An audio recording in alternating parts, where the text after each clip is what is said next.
بسم اللہ الرحمن الرحیم نحمده ونصلی ونسلم علی رسولہ الکریم۔ متقی فراست والا ہوتا ہے۔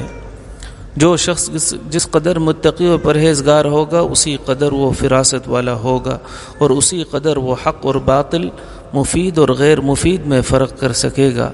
اللہ تعالیٰ کی طرف سے اس کو ایسا نور اور ایسی بصیرت عطا کی جاتی ہے جس پر وہ ہر چیز کو پرکھ کر معلوم کر لیتا ہے کہ یہ حق ہے یا باطل، کھوٹی ہے یا کھڑی، مفید ہے یا غیر مفید۔ اللہ تعالیٰ کا ارشاد ہے، یا ایھا الذین آمنوا ان تتقوا اللہ یجعل لکم فرقانا ویکفر عنکم سیئاتکم ویغفر لکم واللہ ذو الفضل العظیم۔ اے ایمان والو، اگر تم اللہ تعالیٰ کی نافرمانی سے بچتے رہو، اللہ تعالیٰ تم میں حق و باطل میں تمیز کی قوت پیدا کر دے گا، اور تم سے تمہارے گناہ دور کر دے گا اور تمہیں بخش دے گا، اور اللہ تعالیٰ بہت بڑے فضل والا ہے۔ سورہ انفال۔ فرقان ایک روشنی ہے جس سے حق اور باطل، مفید اور غیر مفید، ہدایت اور گمراہی کا واضح امتیاز ہو جاتا ہے۔ یہ فرقان تقریباً وہی چیز ہے جس کو معرفت یا بصیرت کہا جاتا ہے۔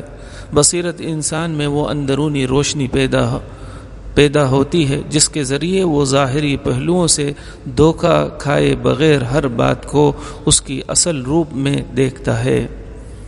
متقی مومن کی نگاہ، انسان کی نگاہ جس قدر آگے مستقبل پر ہوتی ہے، اس کی نگاہ میں اسی قدر قوت و گہرائی ہوتی ہے، اور جہاں تک نگاہ جاتی ہے وہاں تک کی چیزیں اس پر کھول دی جاتی ہیں۔ ذرا غور کیجئے، آدمی کی نگاہ اگر صرف عارضی لذت و راحت پر ہوتی ہے تو اس پر صرف اپنی عارضی لذت و راحت حاصل کرنے کی چیزیں اور اسباب کھلتے ہیں، اور اس سے آگے کے حقائق اور زندگی کے غم اور خوشیاں اس سے پوشیدہ رہتی ہیں۔ جس شخص کی نگاہ دنیا میں عزت حاصل کرنے پر ہوتی ہے تو وہ عارضی لذت و سکون کی چیزوں، مثلا منشیات، لغویات، فحش اور حرام چیزوں سے اجتناب کرتا ہے، اور اس کی نظر پہلے کے مقابلے میں زیادہ تیز ہوتی ہے، اور اس کی نگاہ پہلے کے مقابلے میں کچھ زیادہ آگے آنے والے دنوں پر ہوتی ہے۔ اس لیے اس کی نگاہ نشہ آور چیزوں اور شہوانی جذبات وغیرہ کے نقصانات کو اچھی طرح معلوم کر لیتی ہے، پھر وہ ان سے بچتا رہتا ہے۔ اسی طرح جس کی نگاہ اللہ تعالیٰ کی قدرت و قوت اور اس کی صفات اور آخرت پر ہوتی ہے تو اس کی نگاہ اس قدر تیز ہوتی ہے کہ آج سے لے کر آخرت تک کی نقصان دہ چیزیں اس کے سامنے آ جاتی ہیں، اور وہ حق و باطل میں امتیاز کر لیتا ہے۔ اگر آدمی کی نظر کمزور ہے، صرف ایک گز کے فاصلے پر لگتی ہے، تو ظاہر ہے کہ اس پر صرف ایک گز کی حد تک چیزیں منکشف ہوں گی، اور ایک گز کے آگے جو گڑھے اور خطرات ہیں وہ اس سے چھپے رہیں گے۔ اگر کسی کی نظر میں 1 میل دور تک کام کرتی ہے تو اس پر 1 میل تک کی چیزیں کھلیں گی، اور اس سے آگے کی چیزیں اس کی نظروں سے غائب رہیں گی۔ یہی حال دنیا والوں اور آخرت والوں کا ہے۔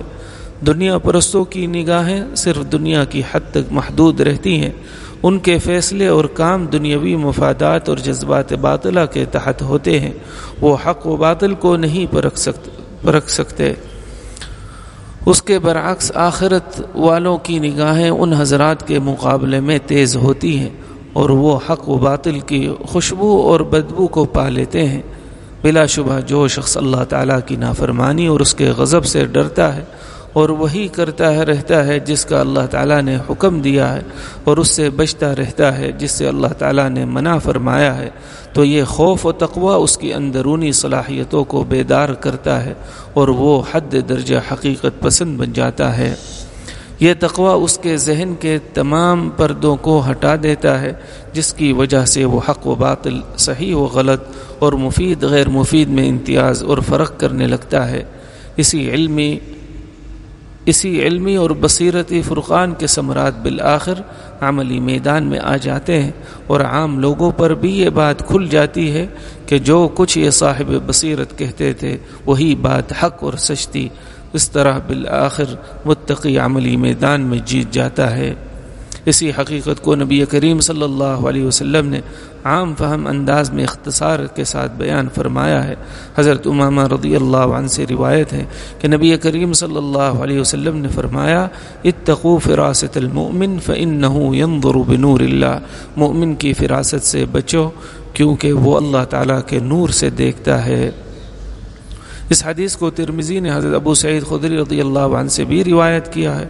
خلاصہ یہ کہ تقوی پر نیکی کی بنیاد ہے، اللہ تعالیٰ کے قرب کا ذریعہ اور دنیا و آخرت کی تمام سعادتوں کا راز اسی تقوی میں ہے۔ تمام اسلاف نے تقوی کے ذریعے ہر بلائی حاصل کی، ان کی ہر کامیابی کا راز اسی صفت تقوی کے اندر پنہا تھا۔ اسی کی وجہ سے دشمنوں پر غالب آ جاتے تھے اور لوگوں کے دلوں کو بھی اسی کے ذریعے فتح کرتے تھے۔ تمام تر فتوحات اسی تقوی کی برکات سے انہیں حاصل ہوئیں اور اسی کی وجہ سے وہ پوری دنیا پر غالب آ گئے۔